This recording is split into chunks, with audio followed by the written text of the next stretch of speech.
রাজ্যের স্বাস্থ্য দপ্তরের পরিকাঠামোগত উন্নয়নের দিক দিয়ে ত্রিপুরা সরকার নিরলস কাজ করে যাচ্ছে। তাই মন্ত্রিসভার বৈঠকে বেশ কিছু গুরুত্বপূর্ণ সিদ্ধান্ত নেওয়া হয়েছে। রাজ্যের স্বাস্থ্য দপ্তরের অধীন 226 জন জেনারেল ডিউটি মেডিকেল অফিসার অর্থাৎ জিডিএমওর পদে নিয়োগ করার সিদ্ধান্ত নেওয়া হয়েছে। দুটি পর্যায়ে যোগ্যতা নির্ণয় পরীক্ষার মাধ্যমে টিপিএসসি নিয়োগ করবে। মঙ্গলবার সচিবালয়ে সাংবাদিক সম্মেলনে একথা জানিয়েছেন পর্যটন মন্ত্রী সুশান্ত চৌধুরী। এদিন পর্যটন মন্ত্রী জানিয়েছেন, তাছাড়া স্বাস্থ্য ও পরিবার কল্যাণ দপ্তরের অধীন 16টি সুপার স্পেশালিস্ট মেডিকেল অফিসার এবং 172টি স্পেশালিস্ট মেডিকেল অফিসার পদে লোক নিয়োগ করার সিদ্ধান্ত নেওয়া হয়েছে মন্ত্রিসভার বৈঠকে। রাজ্যের সবকটি পরীক্ষার ক্ষেত্রে পিআরটিসি বাধ্যতামূলক বলে তিনি দুটি পর্যায়ে যোগ্যতা নির্ণায়ক পরীক্ষার মাধ্যমে টিপিএসসি নিয়োগ করা হবে। স্বাস্থ্য এবং পরিবার কল্যাণ দপ্তর, health and family welfare department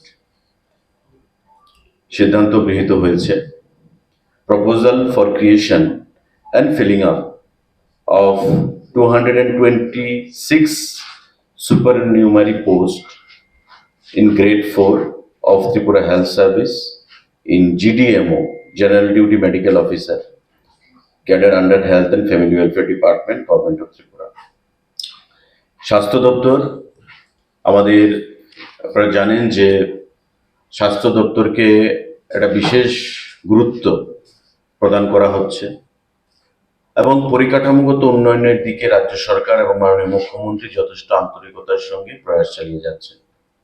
তারই অঙ্গ হিসাবে 226 জন GDMO, general duty medical officer নিয়োগ করা হবে আমাদের ত্রিপুরা রাজ্যের স্বাস্থ্য দপ্তরের অধীন, এবং সেটা সম্পূর্ণভাবে সিলেকশন প্রসেস টিপিএসসির মাধ্যমে করা হবে, যেটা 85 মার্ক এক্সাম হবে রিটেন টেস্ট এবং 15 মার্ক এক্সাম হবে ভাইভা বসে। যেটা আমাদের রিক্রুটমেন্ট যে পলিসি, সেই রিক্রুটমেন্ট পলিসি অনুযায়ী 100% 100 মার্কের পরীক্ষা হবে এবং 85 মার্ক হবে রিটেন টেস্ট এবং 15 হবে ভাইভা বসে। General duty medical officer Tripura রাজ্যে 226 খানা পোস্ট, এটা টিপিএসসির মাধ্যমে রিক্রুট করা হবে।